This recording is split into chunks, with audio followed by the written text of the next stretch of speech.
Hello, my dear Deborah. Thank you so much for joining to my podcast today with me, Maryana Igoryvna, founder and CEO of Unwind Minds and creators of LFI. And with the purpose of what LFI mission is, we believe that a lot of the initial nervous system starts from the womb.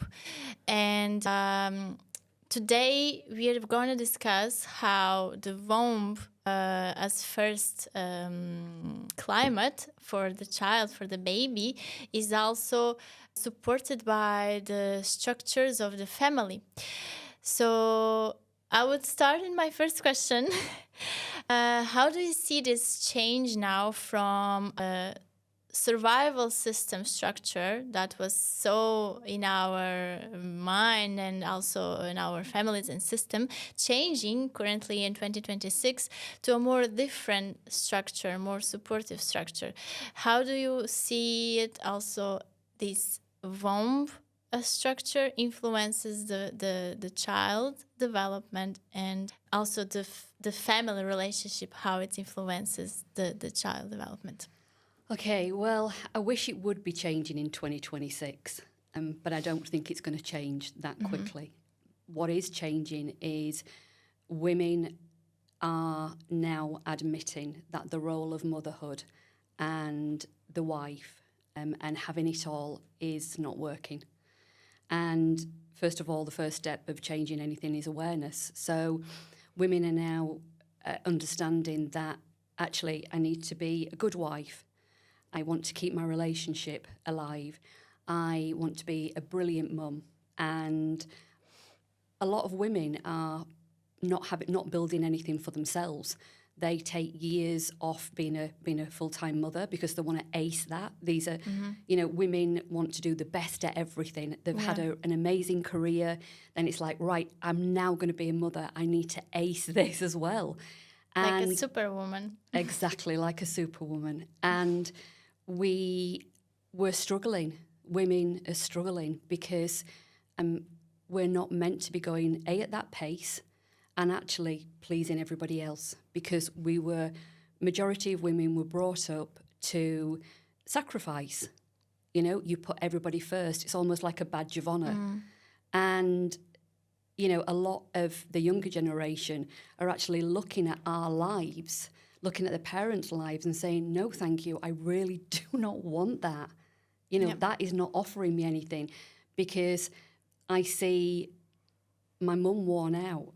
I see my mum hasn't got the great life. And we think we're doing a really good service to our children, by saying, I take so-and-so to these classes, I do homework, I do all these things for my children. But actually, if you're not doing anything for you, if you're not building something, if you've not got your hobbies, you're actually saying, this is how you are a human being. Yeah. Watch me suffer. That's what you're actually saying. Yeah. And, we've got it all wrong. I mean, not just motherhood. We've got the whole, we are not human beings the way that we've been brought up in the system. We are human doings. We're the only species we're the only species on the planet that can't simply be. We need to ask for a day off. We need to make excuses. It's crazy. And people now, as we're raising consciousness, people are now going, this is not a good life. This is a hard life. And we're now looking at all the systems, and luckily they are crumbling. But there's not, the new systems aren't yet built. Indeed, correctly. Exactly. And this is why I'm so, behind your movement, because it's allowing women to openly talk about this. Your next question, which was, how does the child... was related to the mother you were talking about. So the first in nervous system climate that the child has the connection is actually with the womb, which is inside the belly of the woman, right? And you were talking actually very well about that, how the woman behaves, her stress, the day-to-day stress, and nervous system actually passes to the baby as her first womb. Not what we actually taught them or teach them during their development, because we think, oh, what we say, this is exactly what they're gonna do. No, they copy mechanism. And actually, by seeing us and watching us what we are doing, and I'm not a mom, but I know it from several interviews and also from my friends, that their child develop based on this nervous system of the mother. So how we can create more awareness to the woman about taking care of herself and understanding. But that brings a lot of pressure as well. Yeah. That's another pressure. Like, I have to be amazing. I have to be in optimum health when I'm pregnant. I need to, again, everything is pressurized. Like, I had 3 miscarriages before I had my daughter. So my pregnancy was extremely stressful. Yeah. And as much as I did the breathing classes, I did walks. I mean, I really nurtured myself.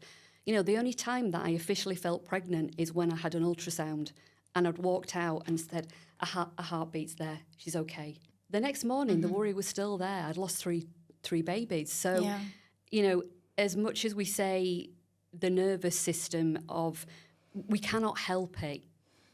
And I think that's another thing we need to let go of.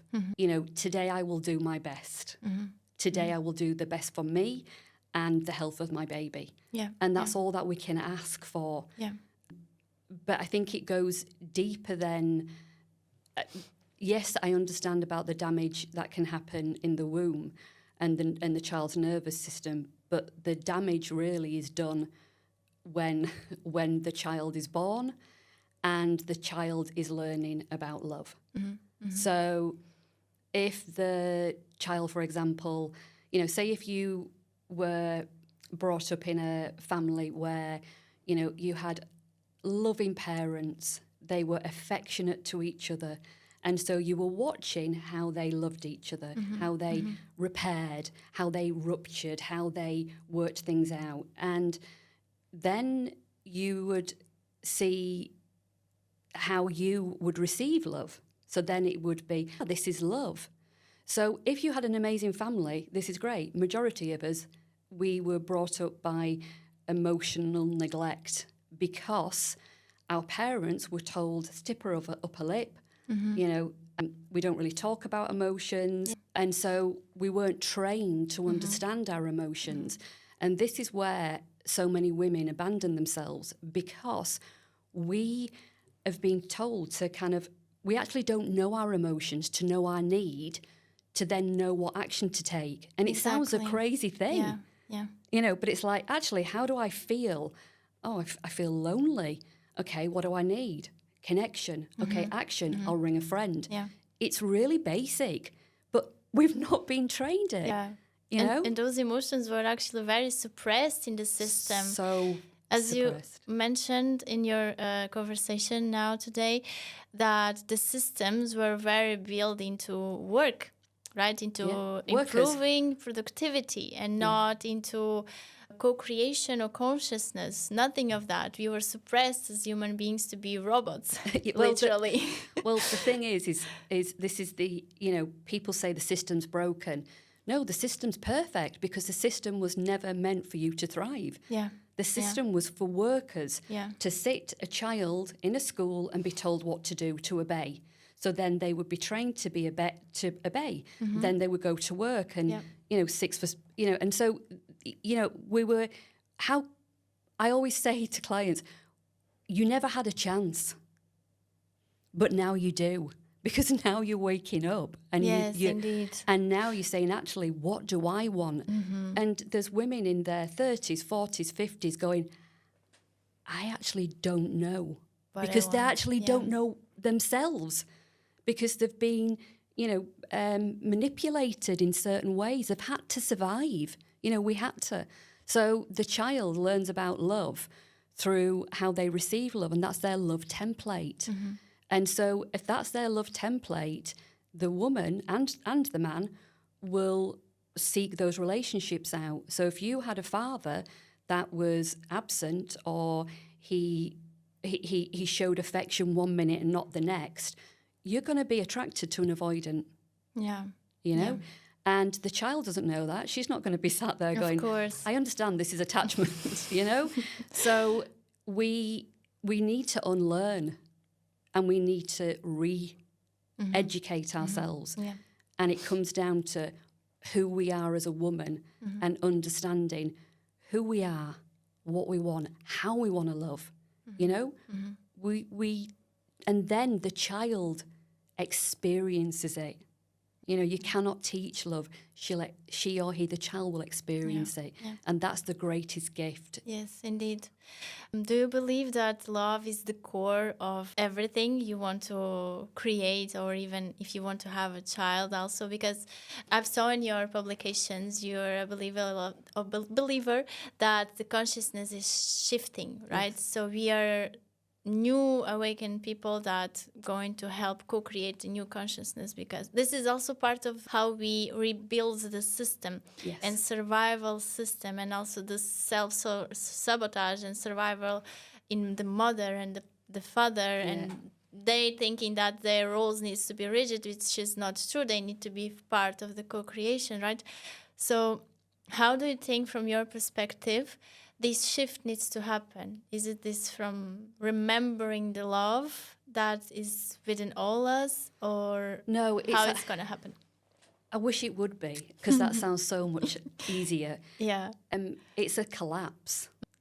So many people are in collapse right now, but actually it's you're the closest steps to then co-creating with the universal intelligence. You can tap into that, but you actually go through 4 stages, where the first will be like contrast, like I should be happy, but I'm not. I'm seeing kind of cracks in my relationship. I should have this connection with my baby, but I don't. I don't like my job, but it pays well. Okay, so that's the contrast. Then you go conscious, you're like, I see the cracks. I've got a problem in my relationship. I'm not so sure that I'm happy at work. Okay, I've got problems with my connection with my children. Okay, I'm going to get help. I'm going to educate myself. I'm going to go to therapy. I'm going to try breath work. I'm going to really look at my nervous system, somatics. But actually, we can get very stuck in that, because we can just get stuck in a never-ending self-help cycle. Yeah. So then we're conscious. But after that, we're then the collapse. We have to collapse the old self. And then you rebuild. But there's a void in that collapse where you don't know who you are, you don't know what you like. You know, you've lost a lot of people. Yeah. It can be lonely, but you can't skip that part. And so people will be going through that now. So I don't think it is kind of, in a way, it's the opposite to love in that collapse. It's just love of self. It's sovereignty. Love itself. Yeah. And so it's like, actually, no, I don't like this. Being okay with it, because we've been brought up as people pleasers as women. But I'm actually so glad this is happening now to all the people. They're like awakening and seeing the truth from all the system where they were submitted, through what kind of education, the work patterns and all of that. They see and looking inside of themselves, oh, this is not the life I wanted. Was just the life I've been submitted to. Yeah. So coming back a bit to, again, our motherhood topic, where I believe a lot of the change needs to happen through education. And considering that a lot of people are actually awakening, how do we create this awareness that they need to learn from their inner selves, recognize what they actually want, getting deep into it, and self-regulate. Self-regulate, and I saw also that you're a believer that the new currency is a new self-regulated human being. That if it's a very good energy, then the energy is going to come back also to you. So how do we bring this to a family where is the growing child? Because this is the first educational level for that child and for the society, right? Yeah, it is. So it's a great question. So first of all, when you were saying about the education for the, I thought you were meaning kind of education as in learning. But the way I see it is, if you think of all living beings and plants, for example, they know when to, plants know when to open, they know when to bloom. Animals sense the rain. Dogs, when they've got a bad emotion, they shake it off. They're being, and they're tapped into a higher consciousness. They are regulated through themselves as a vessel, through the vessel of light, a higher intelligence. We as human beings basically didn't teach our children that, and it's almost like we plugged it and we plugged it into two dysregulated parents and said, there you go, grow. Okay, and then we look at our children and think, what's wrong with them? And it's like, well, what have we done? We've not taught them the basics. So the basics is for them to learn, for them to experience the world as it is and continue to do so, because we suppress it. You see a baby and she just, they giddle, they point at dogs and flowers, and, there's just this love energy around them. And then we go, don't do that. Sit in school, learn that, cross your legs, sit, it's, and that's... Putting in a box. Put him in a box. And you need to say, we need less structure. We're not structural beings, especially women.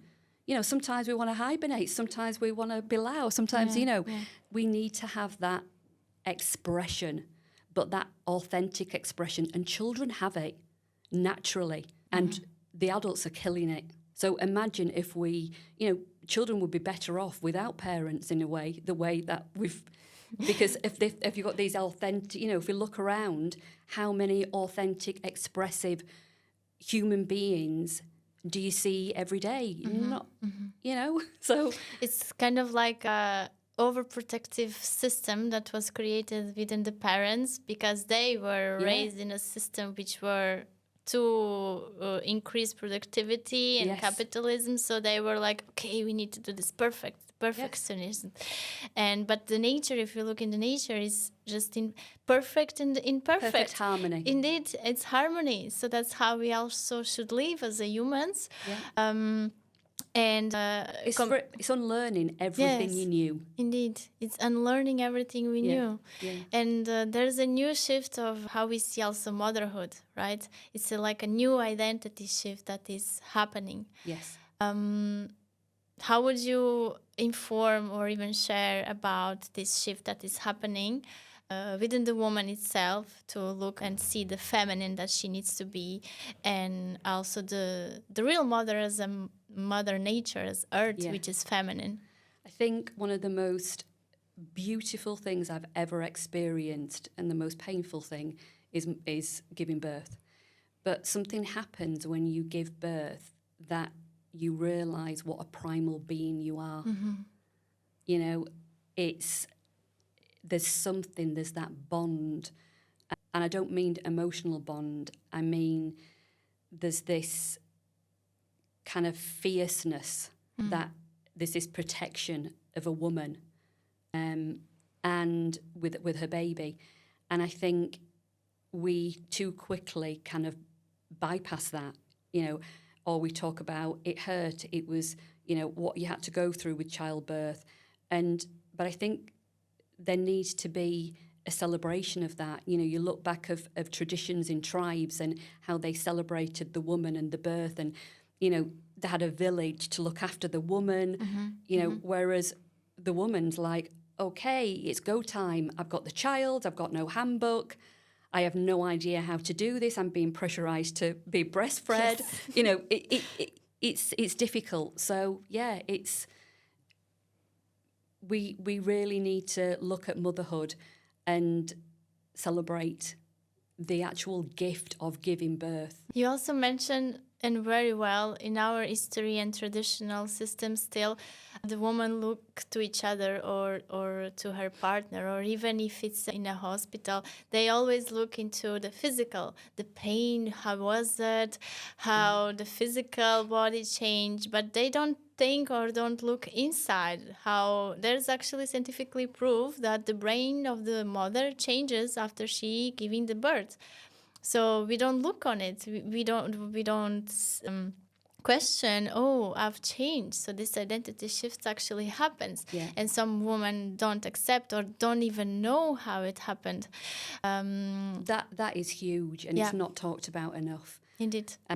Especially if your identity's been a career woman. And a career woman, you can control your schedule, you can control your life, your income. You know exactly where you are. And then all of a sudden a baby comes and you're up, 3 times, every 3 hours. You don't know what they're taking in terms of food. You have no control. The best advice I would give any woman who is pregnant is look at areas in your life, get comfortable with being out of control. Because it's coming. You cannot control it. And it's really difficult. But the identity shift, most mothers lose part of themselves. And especially women who are breastfeeding, it is that kind of primal thing where you just need to be sat tending to your baby. You sleep when they sleep. And so everything kind of goes out the window, but we need older women supporting younger women who have been through it. There's so much, the support of young mothers groups, but they're all in it together. Yeah. And so they're all trying to figure it out together. And if one, I remember when I was a young mother, I was one of the first that had to go on formula. And it was like, oh my God, what are people going to think? She's gone to the dark side, and we need older women, the whole village, the whole village concept of, I remember this, I can help and give a new perspective, because again, we're trying to ace that role. Yes. It's another role that we're trying to ace, and we need to take the label off. We need to take the labels off. We need to take the roles off the pressure. Yeah, as you mentioned, we need to have that support, that village created. That's why community is so important for other women, the new moms, just the curious one, future moms, or second-time moms, or just so experienced women that they want just to support others. But as we mentioned in the beginning, we need to be also aware what we share and how we want to support each other. But sometimes just expressing that can help us a lot. So coming back also to the motherhood and family and how the child grows in the environment where it's created into that nervous system, that climate. How do we shift from this survival mode in the family where the child is developing into more safety environment? So a safe child is when there's a safe mum and there's a safe dad. And so we need to flip it round where we go, I'll sacrifice my job for my child. I don't like my job, says the dad, but my child is okay. The child doesn't care about money. It's us that care. It's the adults that care about money. But they want the time. They want presence, even if it's half an hour presence. And so it's being brave enough to look at your life individually and as a couple to say, are we happy? Are we actually living our best life? Are we living in the country that we want to live in? Are we doing the jobs? And majority of people just daren't even go there. People say, well, I can't. You can. Yeah. Oh, I can't afford it. No, you're just choosing not to, And we put all these rules and regs on our dreams. But you just need to be determined enough to do it and actually trust that you are being guided. And often, we're trying to control it. if we go with the flow of life and trust and have faith that this is for me, this is a better life, crazy things happen, synchronicities happen. Yes, indeed. And so in the family, it's basically also looking at you all, if we look like infinite energy of our essence of who we are, you haven't got 2 adults and 2 children. We've got 4 sovereign beings. If you've got a family of 4, you've got 4 sovereign beings with each individual needs. And that one child is going to bring so many gifts and so many lessons to that parent. So cut the hierarchy, you know? Yeah. The hierarchy in the family has to stop. You do this, you do that, I need this. It needs to be a family unit, happy parents, respect, and living the life that they don't endure, they thrive in it. We've got to stop this Monday to Friday, working, then it's the weekend. It's just crazy, the stupidity of the system that we're all brainwashed. You mentioned very well which the child, it's the same level of structure, same level as the parents. And so many systems, the current system just taught us, the parents are here and the children are here, which is so wrong.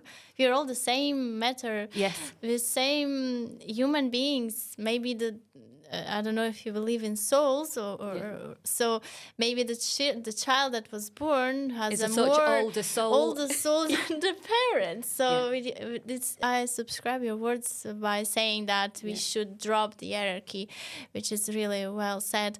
And the child is also a mirror. It brings lessons and blessings. And it's very a mirror of the family system, the structure that was there, maybe even old structure, right?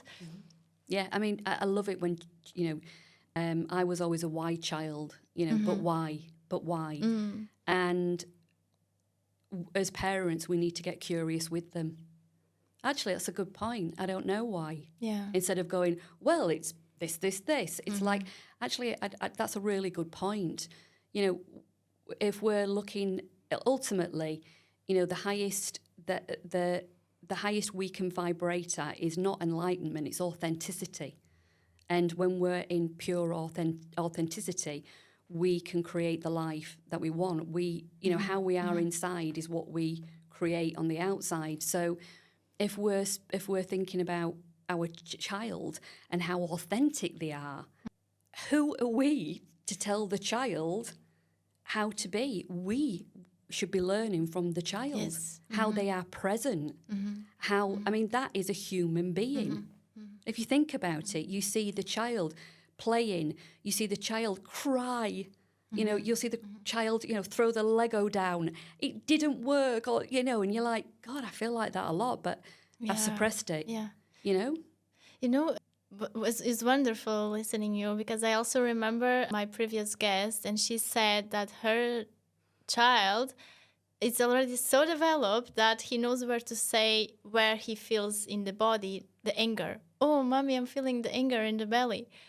They are so much more consciousness aware than we are. Yes.